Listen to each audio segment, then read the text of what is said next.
Hello students, welcome back your YouTube channel. I hope आप सभी अच्छे होंगे और आपकी तैयारी अच्छे तरीके से चल रही होगी, जैसा कि आपने थंबनेल में देख ही लिया है।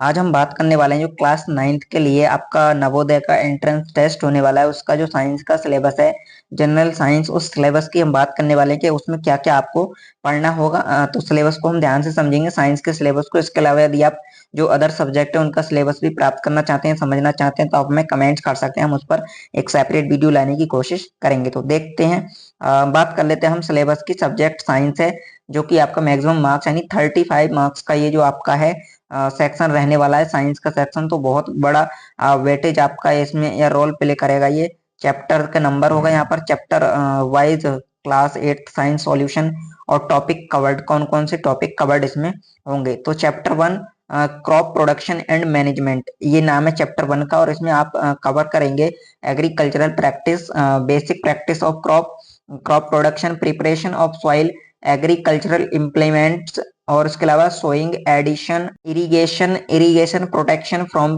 Beads, production from weeds, weeds मतलब खरपतवार से, और हार्वेस्टिंग, और इसके बाद है storage food from animals, animal से जो फूड है उसको स्टोर करना। उसके बाद चैप्टर 2 है माइक्रो ऑर्गेनिज्म, फ्रेंड्स एंड फॉई। इसके बाद इसमें हम पढ़ेंगे माइक्रो ऑर्गेनिज्म पढ़ेंगे।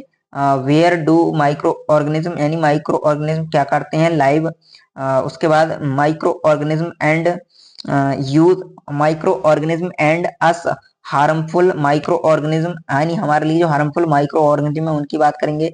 फूड प्रिवेंशन, भोजन को कैसे बचाएं। नाइट्रोजन फिक्सेशन और नाइट्रोजन साइकिल की इसमें बात करनी है हमें, या फिर इसमें पढ़ना है। चैप्टर 3 है कोल एंड पेट्रोलियम, तो कोल, पेट्रोलियम, नेचुरल गैस, और उसके बाद some natural resources of limited, इनकी एंड आर लिमिटेड की बात करने वाले हैं इसमें हम। उसके बाद है चैप्टर 4 है combustion and flame, what is combustion, और उसके बाद how do we control fire, और हम आग को कैसे कंट्रोल कर सकते हैं। टाइप्स ऑफ कंजप्शन, कंजप्शन के type, flame, structure of flame, flame का structure, what is a fuel, fuel क्या होता है, फ्यूल एफिशिएंसी की हम इसमें बात करने वाले हैं। उसके बाद अगला चैप्टर नंबर 5 है conservation of plant and animals, animals and plant का क्या करना है, कंजर्वेशन करना है। इसमें हम पढ़ेंगे डिफॉरेस्टेशन एंड इट्स कॉजेस, इसके कॉजेस क्या है, डिफॉरेस्टेशन यानी कि वनों को नष्ट किया जा रहा है, इसके कॉजेस या फिर कारण क्या है। फिर उसके बाद consequence of deforestation, conservation of forest and wildlife. उसके बाद biosphere reserve, flora and fauna, endemic species की बात करेंगे। Bird life sanctuaries, national park, red data book, migration, recycling of paper, और रिफॉरेस्टेशन, इन सब की बात इसमें हमें करनी है। उसके बाद चैप्टर नंबर 6 है, चैप्टर नंबर 6 का नाम है reproduction in animal, mode of reproduction, reproduction के प्रकार। उसके बाद सेक्सुअल रिप्रोडक्शन, एसेक्सुअल रिप्रोडक्शन, ये हमें पढ़ना है इसमें। फिर आता है चैप्टर नंबर 7 की हम बात करें, इसमें हम पढ़ेंगे recycling and of recycling, reaching the age of adolescence, adolescence and puberty, change of puberty के change, secondary sexual characters, role of hormones in initiating reproductive functions, reproductive phases of life in human, how is the sex of the baby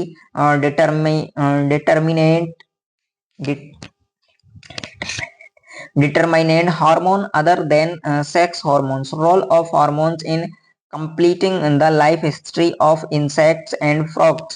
उसके बाद reproductive health, ये इसमें हमें पढ़ना है। उसके बाद चैप्टर नंबर 8 है, चैप्टर नंबर 8 का नाम है force and pressure.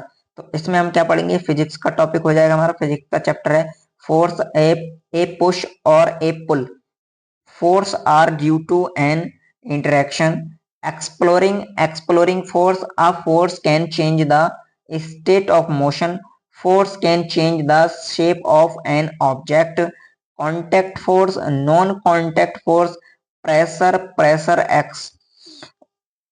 exerted by the liquid and gases atmospheric, ये हो जाएगा। उसके बाद चैप्टर नंबर 9 है, चैप्टर नंबर 9 में हम पढ़ेंगे फ्रिक्शन, में पढ़ेंगे force of friction, factor affecting friction, friction a necessary reducing friction, wheel reduce friction, और उसके बाद है फ्लूइड फ्रिक्शन। फिर उसके बाद चैप्टर नंबर 10 है। चैप्टर नंबर 10 की हम बात करें तो चैप्टर नंबर 10 का नाम है sound. Sound is produced by a vibration body, sound produced by human, sound medium for need a medium for propagation, we hear sound through our ear. उसके बाद amplitude, time period and frequency of a vibration, audible and inaudible sound, noise and music, noise pollution। उसके बाद chapter number 11 है chemical effects of electrical current. उसके बाद do liquid conduct electricity, liquid जो होता है वो इलेक्ट्रिसिटी कंडक्ट कर सकता है। Chemical effect of electric current के केमिकल इफेक्ट। उसके बाद इलेक्ट्रो प्लांटिंग हमें पढ़नी है इसमें। उसके बाद चैप्टर नंबर 12 है। चैप्टर नंबर 12 की हम बात करें सम नेचुरल फिनोमिनन, इसमें हम बात करेंगे lighting, charging by rubbing.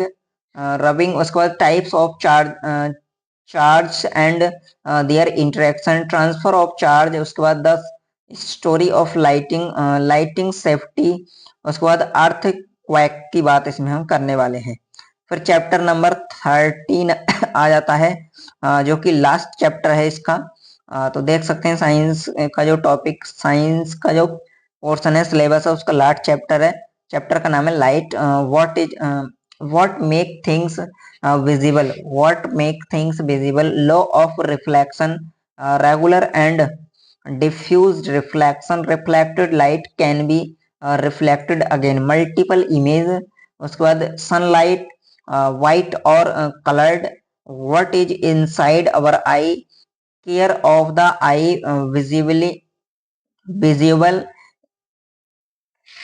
impaired person can read and write, what is the syllabus है वो साइंस का सिलेबस था। यदि आप भी इसकी तैयारी कर रहे हैं तो इस सिलेबस के बारे में आपको जानना बहुत आवश्यक है। तो आज की वीडियो में इतना ही, मिलते हैं अगली वीडियो में। और ये जो सिलेबस है, सिलेबस पर हम टॉपिक बाय टॉपिक वीडियो लाने वाले हैं और हम इसको शुरू करने वाले हैं। तो यदि आप भी इसकी तैयारी कर रहे हैं तो आप हमारे साथ जुड़ सकते हैं। आज की वीडियो में इतना ही, मिलते हैं अगली वीडियो में। तब तक के लिए धन्यवाद। जय हिंद।